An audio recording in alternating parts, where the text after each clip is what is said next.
from the very start, as I've said to all of you. Clear mission objectives, and ultimately, Iran will not have a nuclear weapon. It's a bold and dangerous mission, a gift to the world, historic, courtesy of a bold and historic president.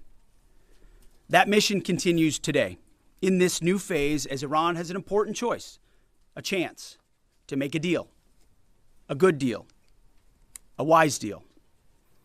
As part of that effort, the United States has imposed an ironclad blockade that grows more powerful by the day. From the Gulf of Oman to the open oceans, our Navy is enforcing this blockade without hesitation or apology. Now, as usual, there's a lot of false information out there. I'll say this, every ship that the U.S. believes meets our criteria, either Iranian ships or to and from Iranian ports, has been turned around. As of this morning, 34 total. Non-Iranian vessels are allowed to transit, and many have, including overnight. Not only is the blockade growing, in fact, a second aircraft carrier will join the blockade in just a few days, but this growing blockade is also gone global. Just this week, we seized 2 Iranian dark fleet ships in the Indo-Pacific region that had left Iranian ports before the blockade went into effect. They thought they'd made it out just in time. They did not. We seized their sanctioned ships, and we will seize more. Our blockade is growing and going global. America's military is unmatched, projecting power, denying passage to adversaries, and protecting our interest at the time and place of our choosing. No one sails from the Strait of Hormuz to anywhere in the world without the permission of the United States Navy. To the regime in Tehran, the blockade is tightening by the hour. We are in control, nothing in, nothing out. Iran's battered military, the IRGC specifically, has been reduced to a gang of pirates with a flag.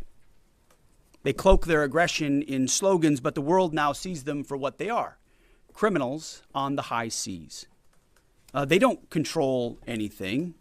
They're acting like pirates, acting like terrorists. They're the ones who lay indiscriminate mines, who shoot at random ships, who killed 45,000 of their own people, innocent protesters in the course of weeks. Their own people. They are the bad actors. The vessels that the Iranians seized in recent days, a couple of them, they're not American ships. They're not Israeli ships. They're just random ships that drove where they drove their little speedboats up to and shot at those ships with AK-47s. Anyone with a speedboat, a gun, and the wrong intentions can do that. They know that we, the United States of America, control the flow of global shipping. And we know that they know. Their real navy is at the bottom of the Arabian Gulf. It's worth saying again, for 47 years, Iran has been at war with America, killing our citizens, our soldiers, and our allies, while previous administrations looked the other way. The real endless war is the war that Iran has waged on us for 47 years. President Trump is the only president with the guts and moral clarity to finally do something about it. I see it every day behind closed doors. President Trump's fortitude is unshakable, and his mission is crystal clear. President Trump said it again yesterday. We have all the time in the world, and we're not anxious for a deal. And I hear him say it every day in private as well. Iran knows that they still have an open window to choose wisely. As we said previously, choose wisely at the negotiating table. All they have to do is abandon a nuclear weapon in meaningful and verifiable ways, or instead they can watch their regime's fragile economic state collapse under the unrelenting pressure of American power. A blockade as long as it takes, whatever President Trump decides. Because the bottom line remains the bottom line. Iran will never get a nuclear bomb. The choice is theirs, But with this blockade, the clock is not on their side. Moreover, President Trump has authorized the United States Navy to destroy any Iranian fast boats that attempt to put mines in the water or disrupt passage through the Strait of Hormuz, to shoot and kill.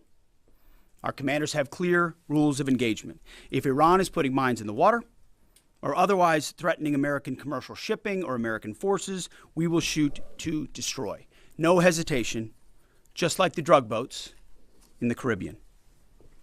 It's also worth saying, this should not be America's fight alone.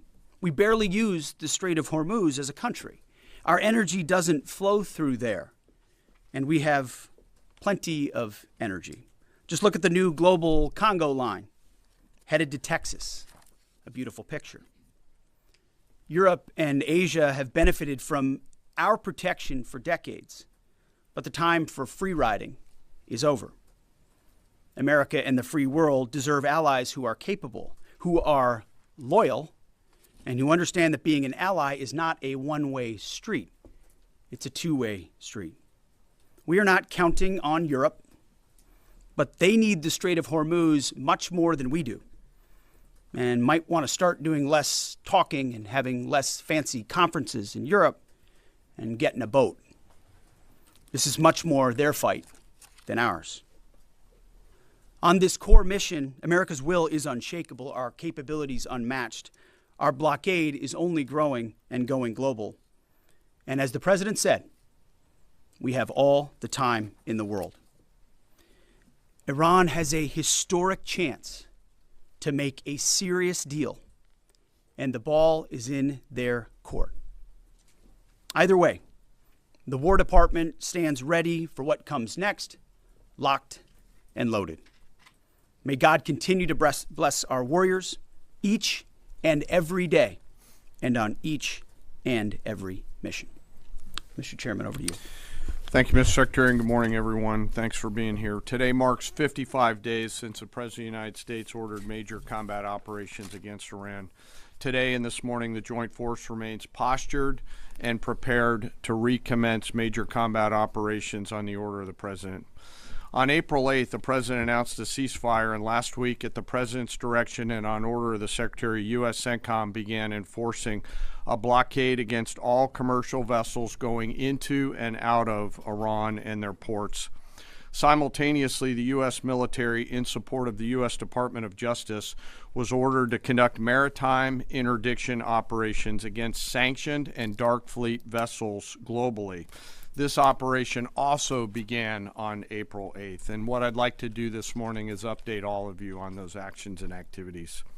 First, as I mentioned, U.S. Central Command continues to maintain a strict blockade on all the ports.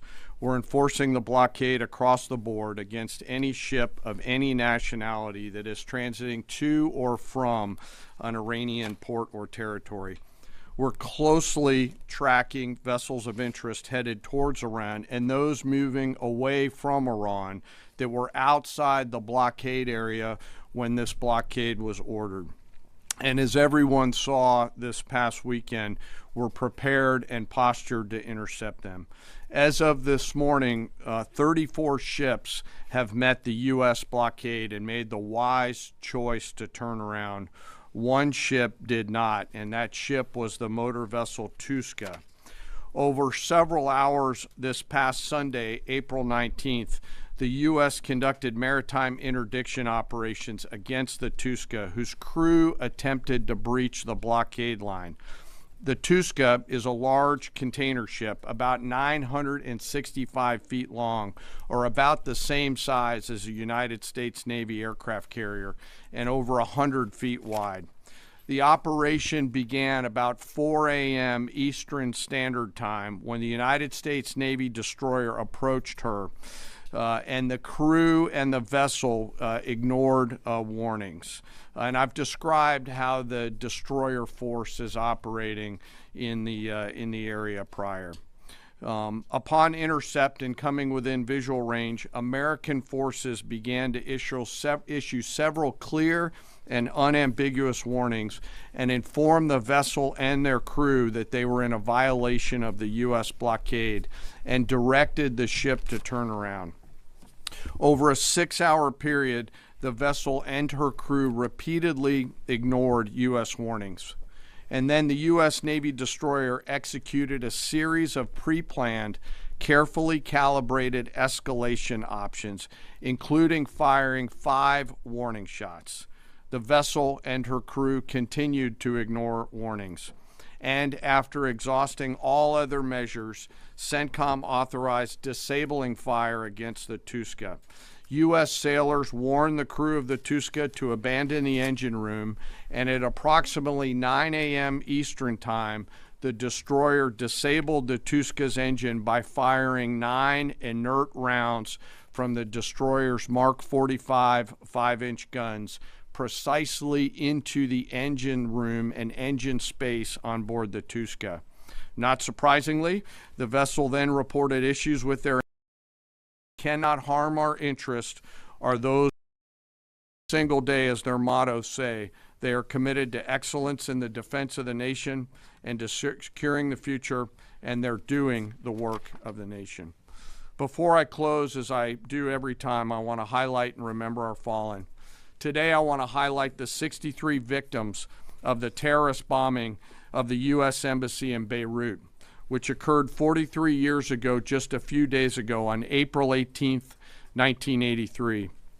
At that time, this was the deadliest attack on a U.S. diplomatic mission, and this was the first attack conducted by Iranian-backed forces on Americans. The suicide bomber detonated a vehicle-borne improvised explosive device out in front of the embassy, killing 63 innocent people, including 32 Lebanese, 14 visitors, and 17 Americans.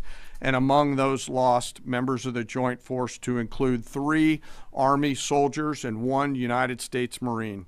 We remember their names: Sergeant First Class Richard Twine, Staff Sergeant Ben Maxwell, Staff Sergeant Mark Salazar, and United States Marine Corporal Vincent McMaw. Today we remember them. We carry on their memory and the memory of all our fallen, and remain grateful for their sacrifice and that of their families, who continue to show us what courage looks like. As we continue to press forward and maintain these operations, the Secretary, the Joint Chiefs of Staff, and I are deeply humbled by the spirit, tenacity, and commitment and grit of the 2.8 million members of our Joint Force. The Secretary and I thank every member of the Joint Force engaged in this operation, every warrior who remains deployed or who is supporting from here at home. Thank you to, and thank you to your families. Sir, I'll turn it back over to you. Thank you, Mr. Chairman. We'll take a few questions. Thank you. In your estimation, have there been increased or decreased instances of Iranian vessels either approaching or trying to breach the blockade the longer it is in effect? And another question about the mine threat. Has the mine threat been neutralized enough to facilitate freer flow in the straits? Well, to the second question, first of all, we are seeing vessels transiting. There are paths that are open.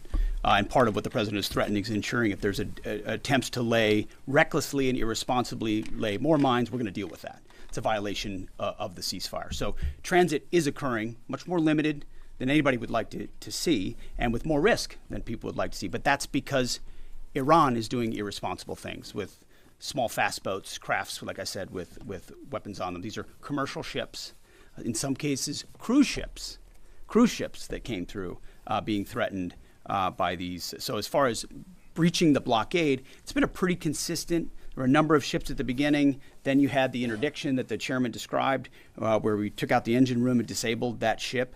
I think that sent a very clear sign that this is not a fake blockade. This is a real, full blockade. We'll use up to and including lethal force if necessary. And that stopped, and other ships have taken note of that. So any ships that have attempted, there's been levels of escalation, but none that far, and they've turned around. Absolutely. Yes.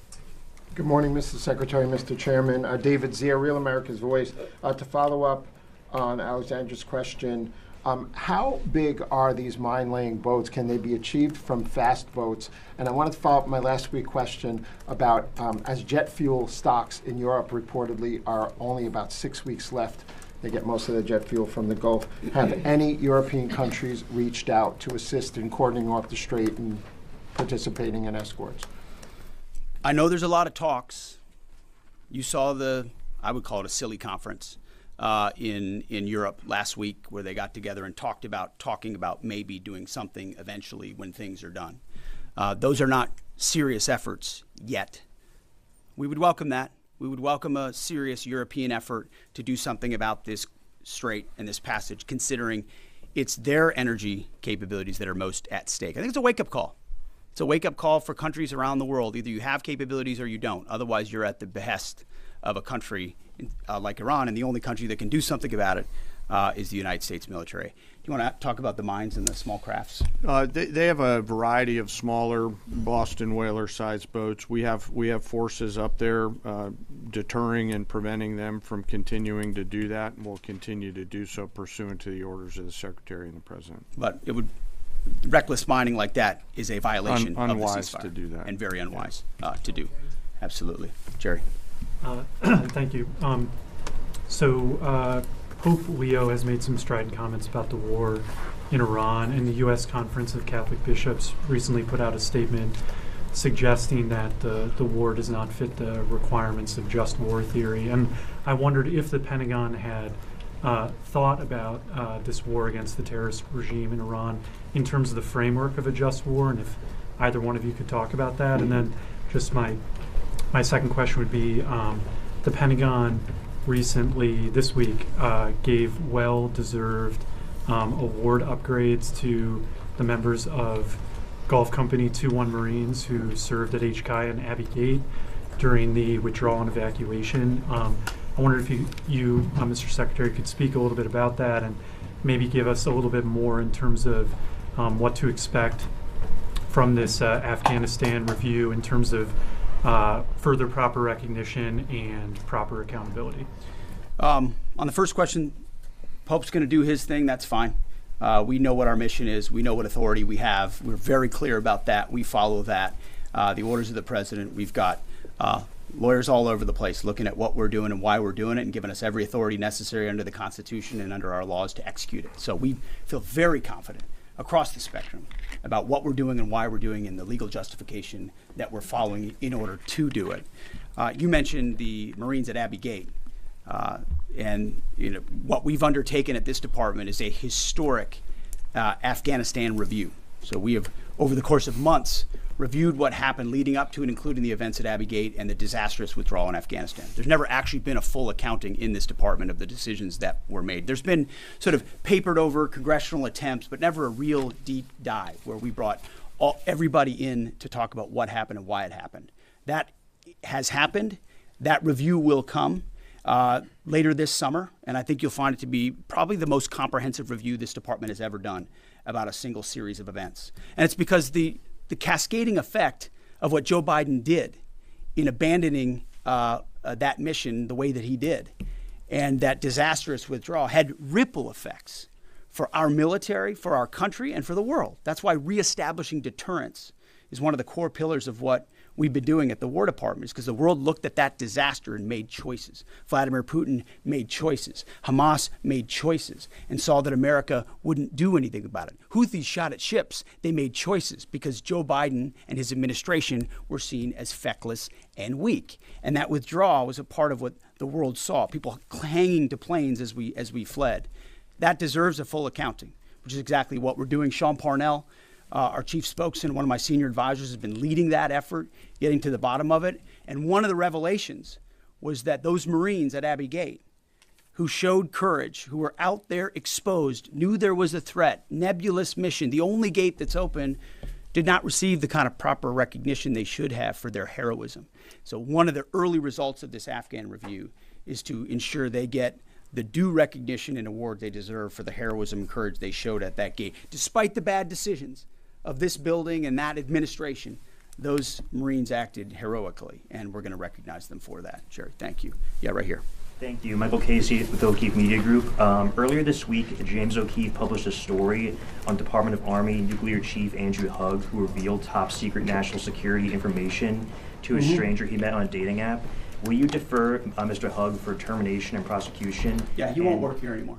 And given the revelations, It's an easy one. will any changes be made to the current anti-espionage training for all Department of War employees now, given this? Well, we're always on the lookout for CI threats, any internal threats, anyone talking out of school about things they should not. We take leaking very seriously here, informally or formally, which is why some of the reporting done by some of the people in here is incredibly problematic. They're willing to publish things based on classified information that would potentially harm those in harm's way.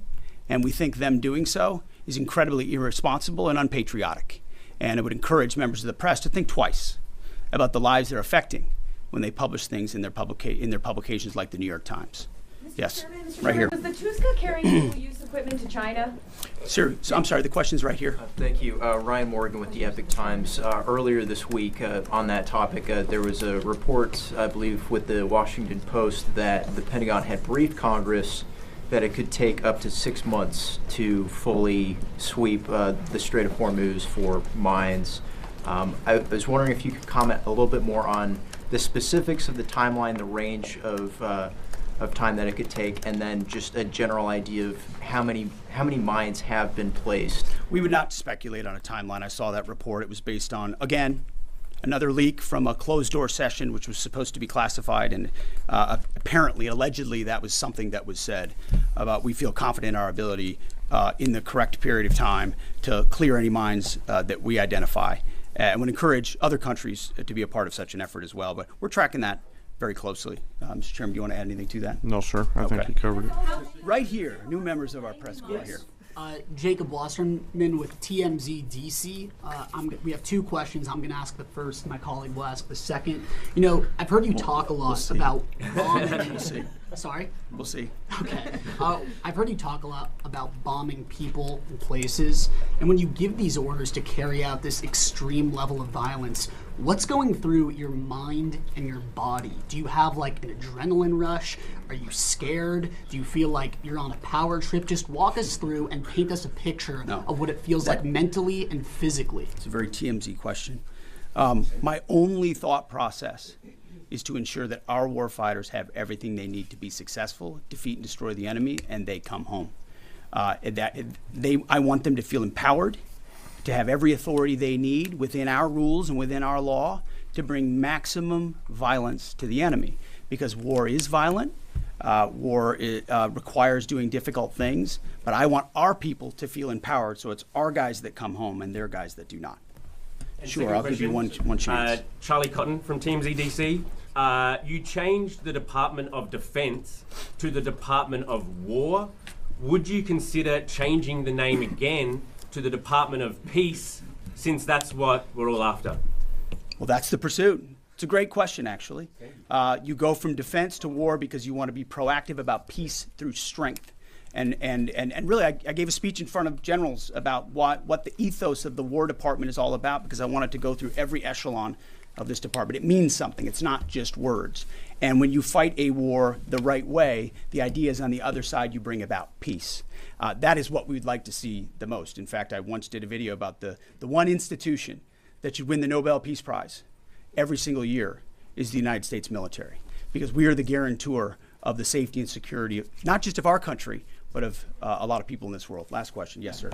Thank you very much, Mr. Secretary. I do appreciate your time.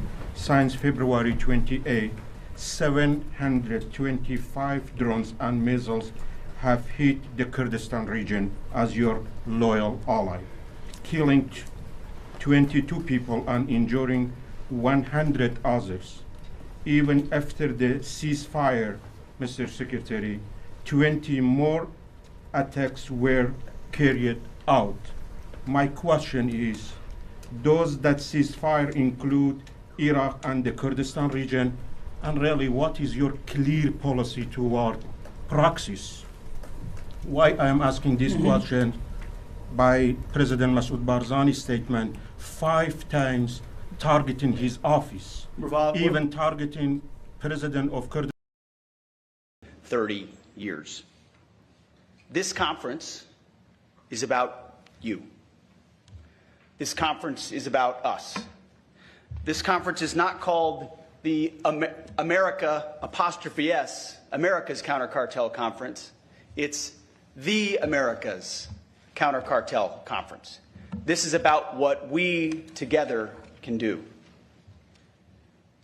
You know, it's been more than 200 years since our nation struggled for independence from foreign rule. The War of 1812 was about the United States defending its independence and protecting its territory. A 47-year-old Carolinian who was a major general in the Army, as was mentioned, Andrew Jackson, defeated a British army almost double the size.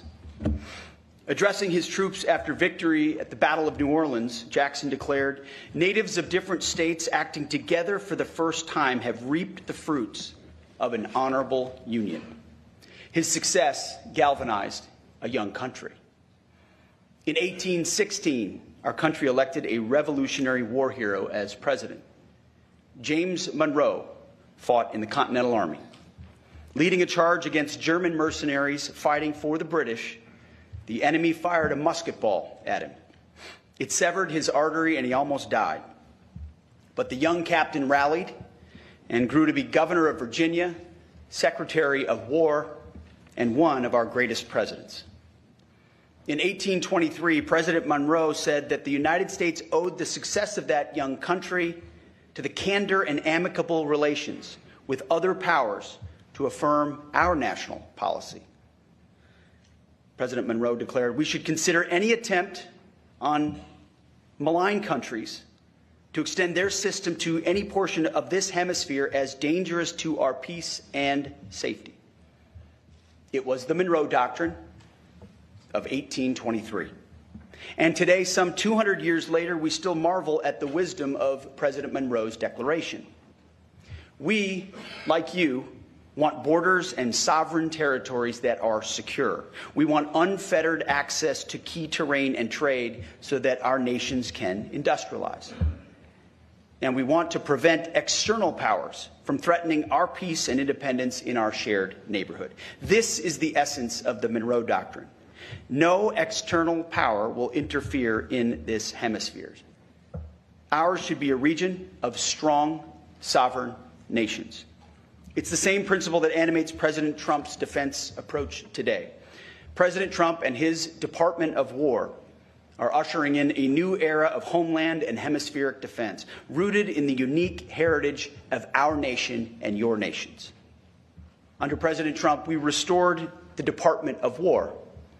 You see, the Department of War was established by General George Washington and served our nation from its founding through our hard-fought victory in World War II. Many of your countries also once had ministries of war. Under President Trump, our nation has a newfound resolve that our founders would recognize, as Stephen alluded to and spoke to. They would recognize it, and they would appreciate it. We are at long last putting America, Americans, and the Americas first, ensuring peace through strength and restoring common sense. At our department, we're doing it by restoring the warrior ethos, rebuilding our military to historic levels, and reestablishing deterrence in this hemisphere and around the world. For too long, leaders in Washington and their foreign policy functionaries abandoned the simple wisdom of the Monroe Doctrine. They were consumed with the United States only going abroad. They ignored the warnings of President John Quincy Adams, who said that if our nation went overseas only in search of monsters to destroy, that we would cease to be the ruler of our own spirit and our own backyard. Under previous leaders, we grew obsessed with every other theater and every other border in the world except our own. These elites reduced our power and presence in this hemisphere, opting for a benign neglect that was anything but benign. In your countries, many leaders accepted the status quo to coexist with narco-terrorism, or for a law enforcement alone approach that failed to deter and dismantle threats. Same happened in our country under the previous administration. And the result of this collective neglect was fatal. More than 1 million Americans were killed by fentanyl, cocaine, and other drugs. Numbers greater than any casualties we've sustained in war. Millions of illegal aliens invaded our borders and destabilized nations across the hemisphere. Under Joe Biden's administration, the human smuggling industry exploded by more than 2,000%, from a $500 million so-called industry in 2018 to $13 billion by 2022. Cartels of terrorists across our hemisphere, enabled by adversaries, created and profited from chaos. What creates chaos? No leadership creates chaos. In our nation, narco-terrorist groups like Tren de Aragua prospered. They raped, they poisoned, they murdered innocent Americans. They terrorized our cities, our towns, and our neighborhoods like they do yours. Across this region, these gangsters control and terrorize large swaths of your territories, kill thousands of your people, and promote chaos that makes normal life sometimes almost impossible. Crime has spiked massively. Our hemisphere has 1/8 of the population, yet 1/3 of the violent crime. There's a reason for that. America's retreat from protecting its citizens and the complacency of many neighbors in this hemisphere was a great betrayal. That's what it was, a great betrayal against our people and our nations. Well, President Trump recognizes the wisdom of the Monroe Doctrine, and the days of us betraying and endangering our own citizens are finished. President Trump has reestablished the Monroe Doctrine, the Trump corollary of the Monroe Doctrine, or if you'd like, for short, you can just call it the Donroe Doctrine. Under President Trump, securing America's interest in the Western Hemisphere and keeping our homeland safe are our top national security priorities. The President's historic national defense strategy ensures that the Department of War will prioritize resources around the threats and objectives that are core to homeland defense and the people and prosperity of the American people. And to start, the Department of War is once again defending our borders as a priority of our national defense. With our law enforcement partners, we are defending our borders and making our streets safe again. Crossings at our southern border, at the U.S.-Mexico border, have dropped to the lowest number in history. Murders nationwide have plummeted by more than 20%. We now have operational control of our southern border. 0 people are crossing our southern border. We will not rest until we have complete operational control of every inch of all of our borders. So it starts with us. We're addressing it, but we're not stopping there. Under President Trump, for the first time in history, the Department of War is on the offense against narco-terrorists as well. I should back up a step, though. In order to get 100% operational control of our border, we didn't just look at Border Patrol and say, that's your job. It's a law enforcement function. We deployed the United States military. Right now, the Division Command of the 101st Airborne is in operational control of the southern border. We ensured that the most capable assets we had in our country were deployed to our own border to defend that border against the narco-terrorists and drug dealers seeking to enter our country, not treating it simply as a law enforcement function, working with our partners, but recognizing it's a core military function. But going on offense with Operation Southern Spear has restored deterrence against the narco-terrorist cartels that profited from poisoning Americans. Last month, we went a few weeks without targeting a single boat. Why? Well, because we couldn't find a whole lot of boats to sink. And that's the whole point, is to establish deterrence from narco-terrorists who have been able to traffic almost unfettered. And if the consequence was simply to be arrested and then released, well, that's a consequence they'd already priced in a long time ago. A new dynamic had to be put in motion in order for their decision cycle to change. And when adversaries are forced to move out of comfortable positions, as you know, as military men and women, they're more vulnerable when they're moving in a different direction, which is also the point. Drug overdoses that kill our citizens have dropped. Flows of fentanyl, a weapon of mass destruction, are down 56%. We will continue to destroy these threats.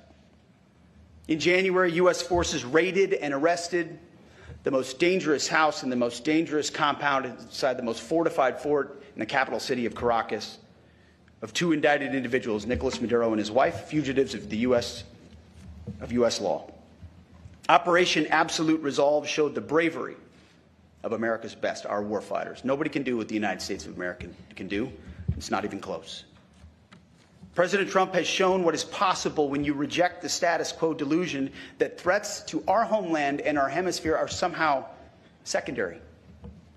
America is prepared to take on these threats and go on the offense alone if necessary.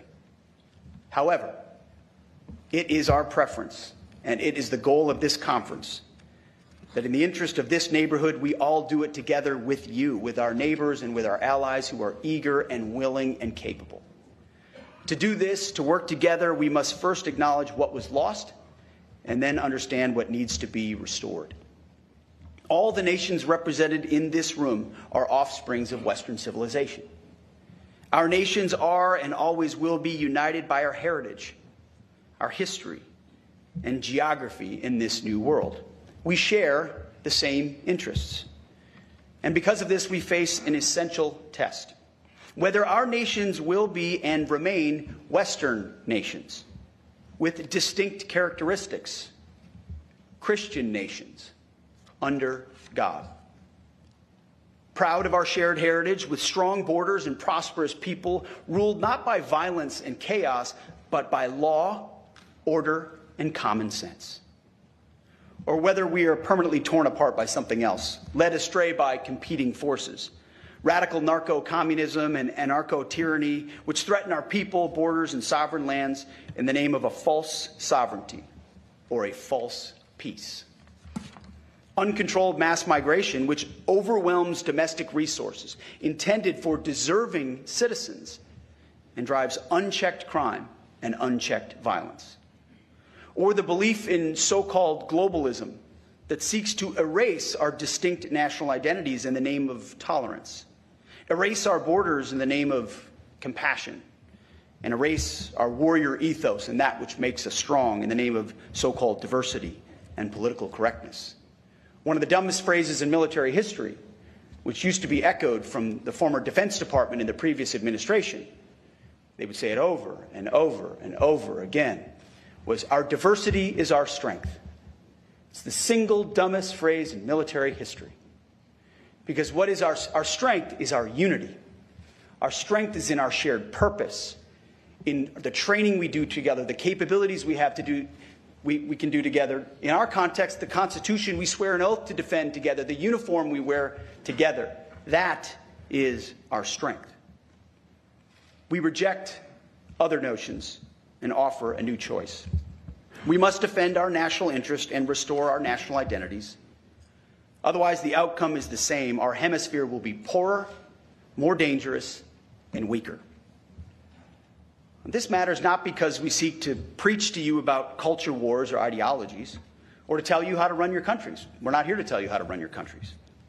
Instead, it matters how we assess the threats facing us and the choices that we make on how to overcome them. That is what will define our destiny. President Trump understands that today's threats to border security and key terrain in our hemisphere are existential questions for our nation and for all of yours. When adversaries conduct incursions in this hemisphere, off the coast of a U.S. state, Alaska, or off the coast of Greenland, or in the Gulf of America, or the Caribbean, that is a direct threat to the United States homeland and to peace in this hemisphere. When adversaries control ports or infrastructure along strategic choke points for U.S. and hemispheric trade, such as the Panama Canal, or install military facilities just miles off our shore, that is a threat to the United States homeland and peace to this hemisphere. When terrorist killers and cartels capture strategic infrastructure, resources, and entire towns or cities close to U.S. borders and U.S. shores, or profit from mass illegal migration, that is a threat to the United States homeland and a threat to all of you as well, to the Americas. The same adversaries that threaten our shared heritage threaten our shared geography as well. They seek to displace the historic North-South relationship that we've always shared with some sort of a new global South that excludes the United States and other Western nations, but includes non-Western powers and other adversaries. The answer to our challenge is not to ignore our geography in the name of global interests, but to embrace our shared geography in the name of national interests. That is why President Trump has drawn a new strategic map from Greenland to the Gulf of America to the Panama Canal and its surrounding countries. At the Department of War, we call this strategic map the Greater North America. Why? Because every sovereign nation and territory north of the equator, from Greenland to Ecuador and from Alaska to Guyana, is not part of the global South. It is our immediate security perimeter in this great neighborhood that we all live in. Each one of these countries border either the North Atlantic or the North Pacific. Each one of these countries sits north of the two basic geographic barriers that exist in this region, the Amazon and the Andes Mountains. This is basic geography that we don't teach in schools as much as we should. And it restores our North-South relations, and we must get it right. In the North, the United States must enhance posture and presence in cooperation with you and our sovereign partners to defend our shared immediate security perimeter. In the South, meaning south of the equator, the other side of this great neighborhood, we will strengthen partnerships through increased burden sharing. This will enable you to take a greater role to defend the South Atlantic and the South Pacific, and to secure critical infrastructure and resources in partnership with us and other Western nations. This is what we did in World War II, just like we sunk ships with torpedoes in World War II. At the Department of War, we called it the quarter sphere defense. And we will do this again. If we're serious about our national security, and if we prioritize geography, business as usual will not stand. This means that for every country in this hemisphere, border security must be your top priority. Border security is national security. President Trump said it when he first started to run. You're not a country if you don't have borders, and he's right. President Trump sealed our border by directing the military to mobilize resources and personnel to stop invasion by cartels and other criminal actors. You can do this as well, and many of you have. This also means that you too can and must go on the offense against narco-terrorists. We've had great collaboration with many countries in recent months, and I want to thank every country in this room that has supported our access to find, fix, and finish cartel targets. We have only just begun to work with you. More must be done by you and by us to target narco-terrorist groups across all domains. We will dismantle narco-terrorist networks in this hemisphere, and we will deny access to the state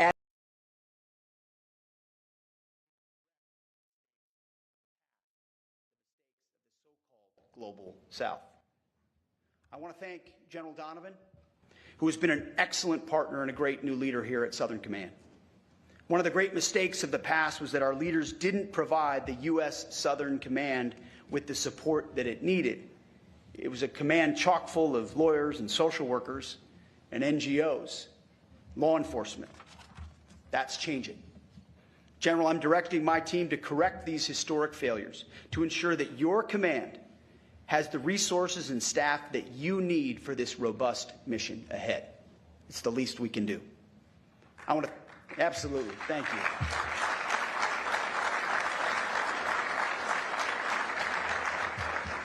It's about time. But it's not just us at the Department of War, and it's not just Southern Command. This is across the Trump administration. This is across the Department of War as well. Stephen Miller, thank you for your support and your leadership, for your clarity, understanding why this matters to each American citizen, and why the War Department is central to ensuring that it happens. It doesn't happen without President Trump, and it doesn't happen without your clarity and your leadership. I want to thank General Nordhaus as well for your support at every level. There's so many to thank. I see Corey Lewandowski here from the Department of Homeland Security. It doesn't happen without the Department of Homeland Security. Of course, Joseph Humeyer, the other part of the new bromance between him and General Donovan. Eric Garrissey, who from day one in my office, he was my first sergeant in Iraq, he's one of my senior advisors. Day one, he worked at SOUTHCOM for a long time, said, we need to be focused on the cartel threat. And he built a team to help put us in that direction, a lot of which manifests to this day. Patrick Weaver, Phil Hegseth, who I happen to know, and Ricky Berea, my chief, for doing a great job putting this together. Tony Salisbury, thank you.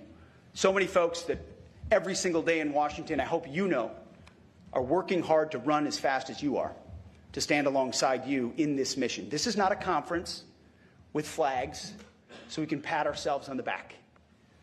I can tell you that if I sold that to President Trump as the objective, he'd kick me out of his office. This is an operational conference to bring our countries more closely together to achieve a shared objective and do so aggressively. This is not a one-way street. Every partner in this region has to do more and invest more in your security as well. We, like you, want a hemisphere of sovereign, secure, and prosperous nations. We, like you, want what another great American president, Teddy Roosevelt, called the permanent peace on this hemisphere, and it will require action from all of us. You know, our schools used to teach American school children about our blessed history. Every child in grade school grew up knowing the remarkable story of this country. They knew that President James Monroe was once an orphan, that at a mere 16 years old, he had to look after his siblings. I've got an almost 16-year-old. He couldn't look after anything. It's remarkable. Well, that orphan grew to be not just one of the greatest presidents, but one of our greatest Americans. After his presidency, when his wife died and he became frail and ill with heart failure, but he still spoke about what he called our shared cause of liberty. Still talked about the toils and the perils of our war for independence. James Monroe, our 7th president, died on July 4th, the 4th of July, Independence Day, 1831, 50 years after 1776.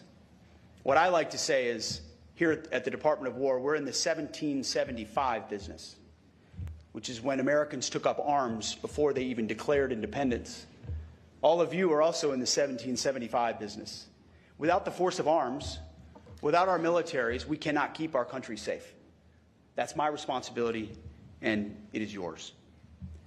With Donald Trump in the Oval Office and with all of you here, we can still realize that long ago dream of James Monroe in our time. We will make the Americas great again. Thank you, and God bless you.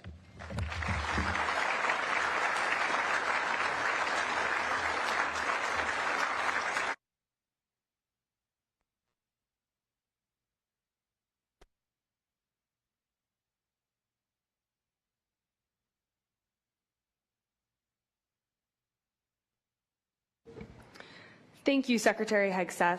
We now invite each of our partners to provide short remarks. Please deliver your remarks seated at your chair instead of coming up to the podium.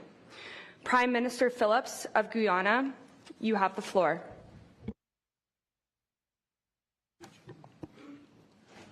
Thank you. I thank the government of the United States of America and the Honorable Secretary of War, Pete Hegseth, for convening this inaugural America's Counter-Cartel Conference and for the invitation extended to Guyana. Guyana and the United States share a strong and expanding strategic partnership built on mutual trust and robust defense and security cooperation.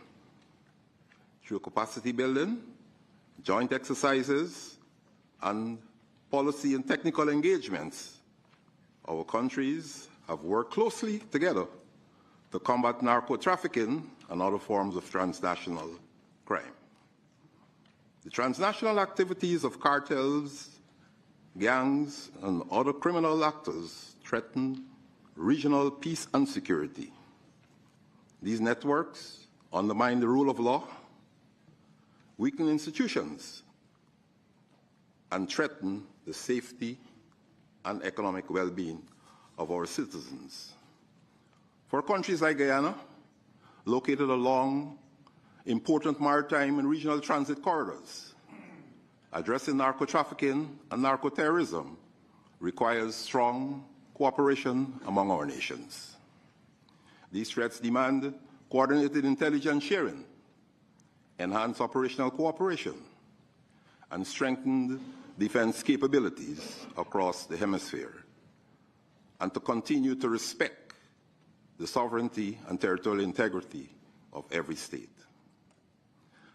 As our region continues to grow economically and strategically, it is also essential that we work together to protect critical infrastructure, strengthen national institutions, and enhance our resilience to evolving security threats. Through deeper cooperation and partnership, we can ensure that our hemisphere remains safe, secure, and a true zone of peace. Guyana welcomes the adoption of the Joint Security Declaration of this conference and looks forward to joining the coalition to combat narco-terrorism. The government of Guyana remains committed to being a reliable and active partner in advancing the security and stability of the Western Hemisphere. Thank you very much.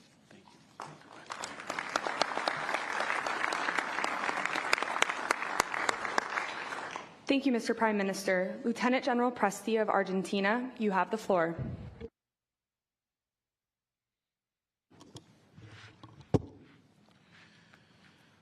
Señor Secretario de Guerra, señor General, autoridades aquí presentes, antes de comenzar, before I begin, quiero expresar I want to mention our respect for the American military who recently lost their lives in combat following their duty.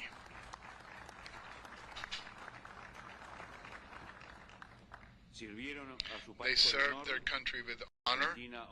Argentina honors their sacrifice and feels for their families. Likewise, with the accident that the Bolivian Air Force, a brethren country, our condolences.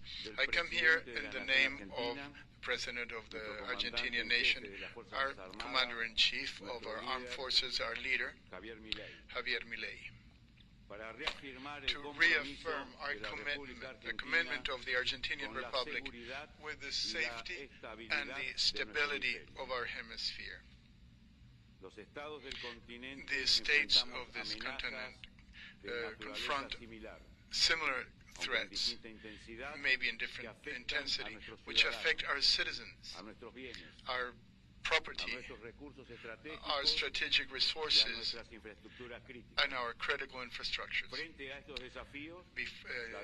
Before these challenges, defense is a central function of the state. Argentina has a key place in the southern part of our continent. We are a natural axis of projection towards South Atlantic and the Antarctic, and an actor with direct incidence in the world, the global commerce, both because of our strategic resources and our ability to produce. This is a relevant position within the regional safety and security architecture and globally, with the responsibility to contribute to the stability of the full American system. Our central axis of our defense policy is development of human capital and an intelligent incorporation of technological innovation. This integration allows us to build modern armed forces, agile armed forces, and prepare armed forces to bring stability, previsibility, and cooperation in an effective international way in the regional area. Thank you.